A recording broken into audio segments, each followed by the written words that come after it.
Ready one ಬರ ಇಲ್ಲಿ first narrator ಕಾಯ್ಬೇಕು ಏನ್ ಹೇಳ್ಬೇಕು ಸರಿನಾ ರೆಡಿ 1 2 3 ಸ್ಟಾರ್ಟ್ ಅಂತ ಸುಮ್ಮನಿರು. ಒಂದಾನೊಂದು ಕಾಲದಲ್ಲಿ ದುಷ್ಟತೆ ತುಂಬಿದ್ದ ಲೋಕದಲ್ಲಿ ಒಬ್ಬನೇ ಮಾತ್ರ ನ್ಯಾಯಪ್ರಿಯ ಮತ್ತು ದಯಾಮಯ ರಾಜನಿದ್ದ. ರಾಜನಿಗೆ ರಾಜನಿಗೆ ಮಹಾರಾಜನಿಗೆ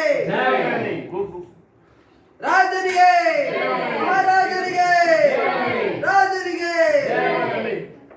ಅವನ ರಾಜ್ಯದಲ್ಲಿ ಶಾಂತಿ ಪ್ರೀತಿ ಸಂತೋಷ. ಜನರು ಆತನನ್ನು ತಂದೆಯಂತೆ ಪ್ರೀತಿಸುತ್ತಿದ್ದರು. ಆ ರಾಜನಿಗೆ ಒಬ್ಬನೇ ಮಗ ರಾಜಕುಮಾರ, ಆತನ ಹೃದಯಕ್ಕೆ ಹತ್ತಿರವಾದವನು. ರಾಜನಿಗೆ ರಾಜನಿಗೆ. ಒಂದಾನೊಂದು ದಿನದಲ್ಲಿ ಒಂದು ಕಳ್ಳತನ ನಡೆಯುತ್ತದೆ. ಇವಾಗ ಸೈನಿಕ ಗಾಬರಿಯಿಂದ ರಾಜನ ಬಳಿಗೆ ಓಡಿ ಬರ್ತಾನೆ. ರಾಜ್ಯದಲ್ಲಿ ಕಳ್ಳತನ ಆಗಿದೆ. ಏನು ನಮ್ಮ ಆಸ್ಥಾನದಲ್ಲಿ ಕಳುವ? ಯಾರು ಮಾಡಿದ್ದು?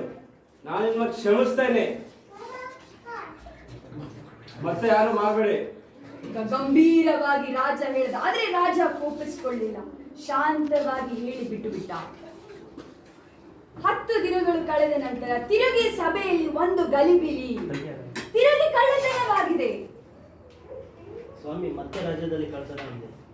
ಏನ ಮತ್ತೆ ನಮ್ಮ ರಾಜ್ಯದ ಕಳವಾಗಿದೆಯಾ? ಈ ಬಾರಿ ನಾನು ನಿಮಗೆ 20 ಚಡಿಯೇಟು ಕೊಡ್ತೇನೆ.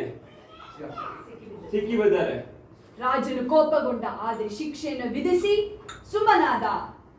ತಿರುಗಿ 15 ದಿನಗಳು ಕಳೆದ ನಂತರ 3ನೇ ಬಾರಿ ಕಳವು ನಡೆಯುತ್ತದೆ. ಸೈನಿಕ ಗಾಬರಿಂದ ಓಡಿ ಬರ್ತಾನೆ.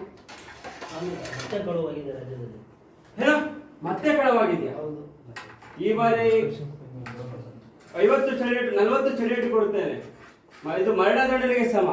ರಾಜ ಕೋಪಗೊಂಡು ಈ ರೀತಿಯಾಗಿ ಶಿಕ್ಷೆಯನ್ನ ಹೇಳಿ ಸಭೆಯಿಂದ ಹೊರಟು ಹೋಗುತ್ತಾನೆ. ಈಗ ರಾತ್ರಿಯ ದೃಶ್ಯ. ನಾನು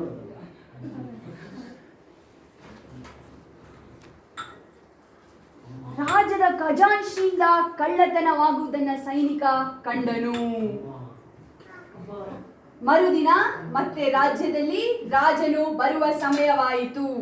ರಾಜನಿಗೆ ಮಹಾರಾಜನಿಗೆ ರಾಜನಿಗೆ ಮಹಾರಾಜನಿಗೆ. ಈ ಬಾರಿ ಸೈನಿಕನು ರಾಜನ ಬಳಿಗೆ ಒಂದು ವಿಷಯ ತಿಳಿಸಲು ಓಡಿ ಬರುತ್ತಾನೆ. ಸ್ವಾಮಿ, ಕಳ್ಳ ಯಾರು ಅಂತ ಗೊತ್ತಾಗಿದೆ.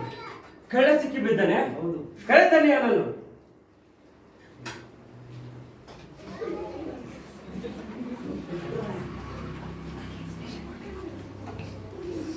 ಮಹಾಪ್ರಭು, ಇವನೇ ಆ ಕಳ್ಳ. ಈ ಮುಂಚೆ ಹಿಂಗೆ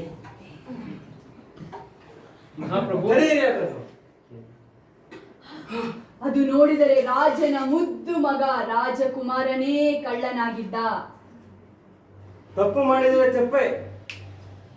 ರಾಜ ನ್ಯಾಯವನ್ನು ತ್ಯಜಿಸಲಾರದೆ ಸೈನಿಕರಿಗೆ ಹೇಳುತ್ತಾನೆ,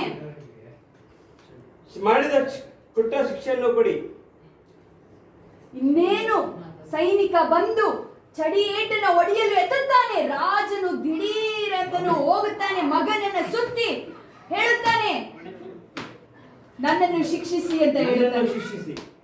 ರಾಜ 40 ಚಡಿಯೇಟನ್ನ ತಗೊಂಡು ಕೆಳಕ್ಕೆ ಉರುಳಿ ಬಿದ್ದು ಸಾವನ್ನಪ್ಪುತ್ತಾನೆ.